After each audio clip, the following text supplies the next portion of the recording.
అబ్బా చాలా హ్యాపీగా ఉందిరా. చెన్నైలో లాస్ట్ మ్యాచ్ చపక్లో మనము గెలిచాము. ఇక నాకు భయమే లేదు. అంటే ఇక నేను న్యూజిలాండ్ వెళ్ళిపోవచ్చా? ఇక మనం ఎలాగో ప్లే ఆఫ్స్కి వెళ్ళాం కదా. ఎవర్రా చెప్పింది మనం ప్లే ఆఫ్స్కి వెళ్ళమని? ఇంకొక మ్యాచ్ ఉంది మనకు ఆర్సీబీతో. ఆ మ్యాచ్ గెలిచామంటే మనం ప్లే ఆఫ్స్కి వెళ్ళిపోతాము. తెలుసా నీకు ఆ విషయము? హలో ఋతు, మీ వాడు కరెక్ట్ గానే చెప్పాడు. పంపించేయి. ముందే టికెట్లు బుక్ చేసుకుంటే రేట్లు కొంచెం తక్కువగా ఉంటాయి. ఎలాగో మీరు మా పైన గెలవలేరు. అవసరమా చెప్పు ఇవన్నీ?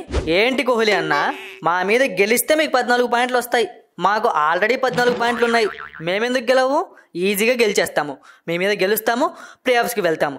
ప్లే ఆఫ్స్లో గెలిచేసి కప్పు కొట్టేస్తాము. ధోని అయినా గిఫ్ట్గా ఇస్తాము. ఒరే, మీకు కావాల్సిన ధోని అయినా గిఫ్టే కదా. కావాలంటే ఆర్సీబీ ఫ్యాన్స్ అందరికీ కూడా సిఎస్కే జెర్సీ వేసుకొని రమ్మంటాను. వాళ్ళందరూ ఆర్సీబీ గ్రౌండ్లో అన్నకు గ్రాండ్గా ఫేర్వెల్ ఇస్తారు. అన్నకు లైఫ్ లాంగ్ గుర్తుండిపోయే ఫేర్వెల్ ఇచ్చే బాధ్యత నాది. నీకన్నా కూడా నాకు బాగా ఇష్టం ధోని అన్న అంటే. నా మాట వినండి, లైట్ తీసుకోండి. మేము వెళ్ళిపోతాం ప్లే ఆఫ్స్కు, మీరు ఇంటికి వెళ్ళిపోండి. చూసావా కోహ్లీ అన్న, మాతో మ్యాచ్ అంటే ముందే ఓడిపోండి అని అడుగుతున్నావు. దీన్ని బట్టి అర్థం చేసుకోవచ్చు మేమంటే ఎంత భయం ఉందో. ఆ భయాన్ని క్రియేట్ చేసింది ఎవరు?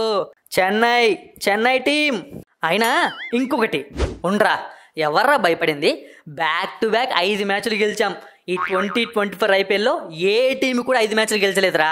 టాప్లో ఉన్న వాళ్ళు కూడా గెలవలేదు. ఏమనుకుంటున్నావురా నువ్వు ఆర్సీబీ అంటే? అన్నా, మీ గురించి మాకన్నా బాగా మీ ఫ్యాన్స్కే తెలుసు. ఎలాగో మాతో మ్యాచ్ ఓడిపోతారు. అండ్ ఇంకొకటి, నువ్వేందన్నా మా ధోని నాకు గ్రాండ్ ఫేర్వెల్ ఇచ్చేది? గ్రౌండ్ ఏదైనా, ప్లేయర్స్ ఎవరున్నా సిఎస్కే జెర్సీలతో నింపే బాధ్యత మా ఫ్యాన్స్ తీసుకుంటారు. మీ వాళ్ళందరూ వచ్చినా సరే టోటల్ సగం స్టేడియం పైన సిఎస్కే ఫ్యాన్సే ఉంటారు. చూసుకుందామా? ఏ ఋతు, ఏంటి అలా మాట్లాడుతున్నావు? సీనియర్ ప్లేయర్ అలా మాట్లాడచ్చా? నేనేం కోహ్లీ అన్న అనట్లేదు. కోహ్లీ అన్న మా పైన గెలుస్తాము అంటే గెలవలేదని చెప్తున్నా అంతే. ఎందుకు గెలవలేము? మేము గెలవగలం. ఈజీగా గెలిచేస్తాము. ప్లే ఆఫ్స్కి వెళ్ళిపోతాము. నువ్వు మళ్ళీ అదే పాట పాడతావు ఏందన్నా? ఒకప్పుడు నువ్వు సిఎస్కే ప్లేయర్, మర్చిపోయావా? ఒకప్పుడు సిఎస్కే ప్లేయర్ అయితే ఇప్పుడు నేను సిఎస్కేకి సపోర్ట్ చేయాలా? ఎందుకు సపోర్ట్ చేయాలరా? నేను సపోర్ట్ చేయమని అడగట్లేదు. సిఎస్కే ప్లే ఆఫ్స్కి ఎలా వెళ్తుందో నీకు తెలియదని అడుగుతున్నాను.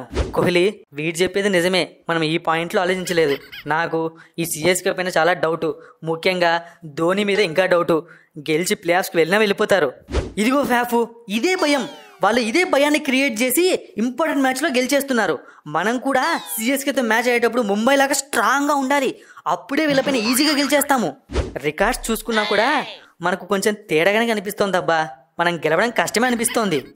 ఏందన్నా, ఏంది ఫ్యాఫ్ అన్నా, నువ్వెందుకు భయపడుతున్నావు? నువ్వు మంచిగా బ్యాటింగ్ చేయి చాలు, నేను చూసుకుంటా మిగతాది. ఎన్ని వికెట్లు కావాలో మ్యాచ్కి ముందు చెవులో చెప్పు. దానికన్నా ఒక వికెట్ ఎక్కువ తీసిస్తా నీకు. అంటే ఇండైరెక్ట్గా నేను బ్యాటింగ్ చేయలేదు అంటున్నావా? నువ్వు పెద్ద 2 మ్యాచ్లు మంచిగా బౌలింగ్ చేసేసరికి ఫ్యాఫ్ అయిన నన్నే నువ్వు అంటావా? ఒరే బాబు, ఇంపార్టెంట్ మ్యాచ్ ముందరా మీ గొడవలేంట్రా? ఆ రుతురాజ్ గాడు అనుకున్నట్టే గొడవలు పెట్టి వెళ్ళిపోయాడు. నేను ఎక్కడికి వెళ్ళలేదు. అయినా ఏం గొడవలు పెట్టానా నేను?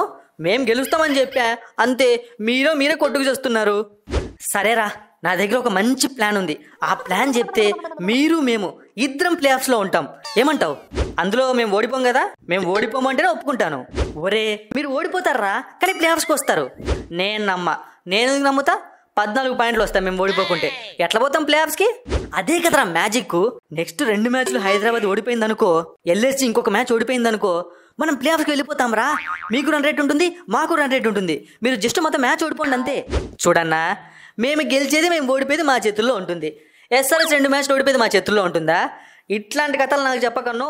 నేను స్టోరీలు వినే ఏజ్ నుంచి స్టోరీలు క్రియేట్ చేసే ఏజ్కి వచ్చా. నేను అసలు నమ్మను. నీ చావు నువ్వు చావిక. ఖచ్చితంగా మేము గెలుస్తాము. అప్పుడు చెప్తా నీ పని. అప్పుడు బాధపడతావు, ఊరికే అన్నా కోహ్లీ అన్న మాట వినలేదే అని. అన్నా, మ్యాచ్ చిన్న స్వామిలో జరుగుతోందన్నా. మీ హోమ్ గ్రౌండ్ మీకు ఎప్పుడైనా అనుకూలించిందా? మీకంత సీన్ లేదన్నా. లాస్ట్ మ్యాచ్ మేము చిన్న స్వామిలోనే గెలిచాం రా బాబు. ఢిల్లీ వాళ్ళను ప్యాక్ చేసి ఇంటికి పంపించాము, తెలుసా? వాళ్ళు ఎలా ఓడిపోయారో అందరికీ తెలుసురే. ఏదో మీ లక్కు కలిసి వస్తుంది. కానీ మీ లక్కుకు బ్యాడ్ లక్ ఇచ్చేది మేమే. ఇదిగో కోహ్లీ, నువ్వు చెప్పింది కరెక్టే. మనం ఇలా భయపడుతూ వీళ్ళతో మాట్లాడుతూ ఉంటే మ్యాచ్ గెలవలేము. వెళ్ళి మనం ఒక పిచ్ సెలెక్ట్ చేసుకొని ఆ పిచ్ పైన గట్టిగా ప్రాక్టీస్ చేసి వీళ్ళపైన మ్యాచ్ గెలుద్దాం. ఏమంటావు? సరే, వెళ్దాం పదా. ఈ పిల్ల బచ్చాతో మాట్లాడుకుంటూ ఉంటే మనం మ్యాచ్ గెలవలేము. ఋతు, నెక్స్ట్ మ్యాచ్ నేను ఆడినా. చిన్న స్వామిలో ఆడిన ఎక్స్పీరియన్స్ నాకు చాలా ఉంది. వద్దన్నా, నీకు ముక్కుతా. లాస్ట్ మ్యాచ్ నువ్వు లేవు కాబట్టి మేము మ్యాచ్ గెలిచాము అనిపిస్తోంది. నాకు తెలిసి నువ్వే మా టీంకి అన్లక్కీ అన్న. వెళ్ళిపోనా నువ్వు. నాతో ప్రాబ్లం అయితే నేనే వెళ్ళిపోతాను రా. మేం చెప్తుంది అదే కదా, నువ్వు వెళ్ళిపో స్వామి, నువ్వు మాకొద్దు.